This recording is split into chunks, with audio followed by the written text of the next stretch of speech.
Hi friends, ఇప్పటి వరకు online ticket booking వ్యవస్థలో భారతీయ రైల్వే శాఖ ఎన్నో మార్పులు తీసుకొచ్చింది. దీనివల్ల ప్రయాణికులు ఎంతో లబ్ధి పొందుతున్నారు కూడా. ఇప్పుడు మరొక మార్పుకు శ్రీకారం చుట్టబోతుంది. ఇప్పటి వరకు మనం తత్కాల్ టికెట్స్ బుక్ చేసుకోవాలంటే ఆధార్ ధృవీకరణ తప్పనిసరిగా చేసుకోవాలి కదా. అలాగే ఇక సాధారణ రిజర్వేషన్స్ టికెట్స్ కోసం కూడా ఆధార్ ధృవీకరణ అనేది తప్పనిసరి చేసింది. ఎందుకంటే కొంతమంది అక్రమార్కులు రిజర్వేషన్ ప్రారంభమైన వెంటనే బల్క్లో బుక్ చేసేసుకుంటున్నారు.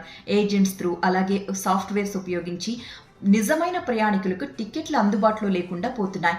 పాపం అప్పటి వరకు ఎప్పుడెప్పుడు బుకింగ్ కౌంటర్ ఓపెన్ అవుతుందా, టికెట్ ఎప్పుడు బుక్ చేసుకుందామా అని చూస్తూ ఉన్న వాళ్ళ కళ్ళ ముందే ఓపెన్ అయిన కొన్ని నిమిషాలకే టికెట్స్ అన్నీ అయిపోతూ ఉంటాయి.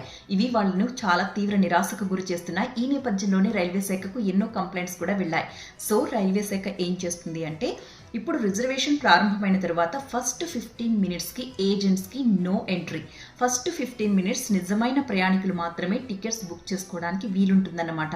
సో ఈ మొదటి 15 నిమిషాలు మీరు మీ ఆధార్ ధృవీకరణ అనేది ఖచ్చితంగా చూపించాలి. సో మీ మొబైల్ నంబర్కి ఓటీపీ వస్తుంది కదా, ఆ ఓటీపీ ఎంటర్ చేసిన తర్వాత టికెట్ బుక్ చేసుకునే అవకాశం ఉంటుంది.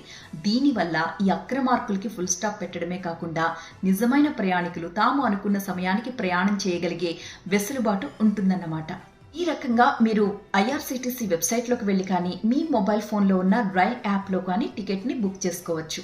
ఈ రూల్ అక్టోబర్ 1 నుంచి అమల్లోకి వస్తుంది.